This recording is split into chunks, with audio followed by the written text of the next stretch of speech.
Hi, my name is Julian Selms. I'm a constable with RCMP here in K Division, Alberta. I'm here to go through a walkthrough using the principles of crime prevention through environmental design and target hardening of a property to show you some of the things and some of the good practices that are already being done and what we can change in a property to make it less likely for crime to occur. When I look at this house, the first thing that strikes me is the visibility. So we call this natural access. So from the perspective of this front room, you can see everything coming down the driveway of the property. And that's really important because that way anyone approaching the property also knows, hey, I can be seen.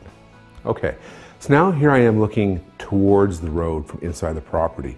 And here you can see my point about natural surveillance. You can be in here, up the stairs, and easily look down the property and you've got a wide view of who's going by, who's coming in, who's trying to be near your gate. Being able to have clear natural sight lines from your principal residence towards the front of your property offers you the best opportunity, the best mix of strategies to say to someone, if you're coming to my property, I can see you. So here we have a gate on this side of the property, and this goes towards other neighbors. So the thought on this gate, there's some great things and there's some drawbacks too. What's great about this is a celebrated entrance. So here you know this is the spot you're supposed to come and go from. In discussion with the owner before we did this filming, he noted that with the deer that he has on property, the deer will often pass right through the gate in this manner. And for him, it's important that he allows the deer to come and go through his property. The trade-off, obviously, is if someone could come right through there without really having to worry about either the gate or the fence.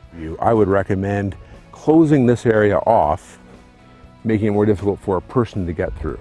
So here we are at the roadside of the property. As you can see from the property, we've got a gate, we've got the metal bars between the posts, very effective deterrents.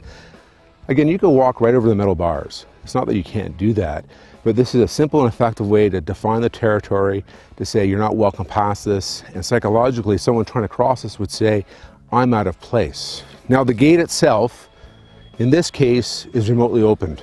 Now, here the gate's open. If you drove by, you might think that the homeowner's home right now, or they may be expecting guests.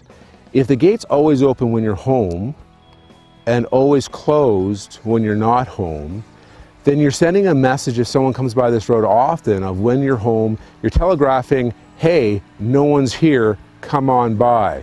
So if you've got a gate, you want to have something that's consistent.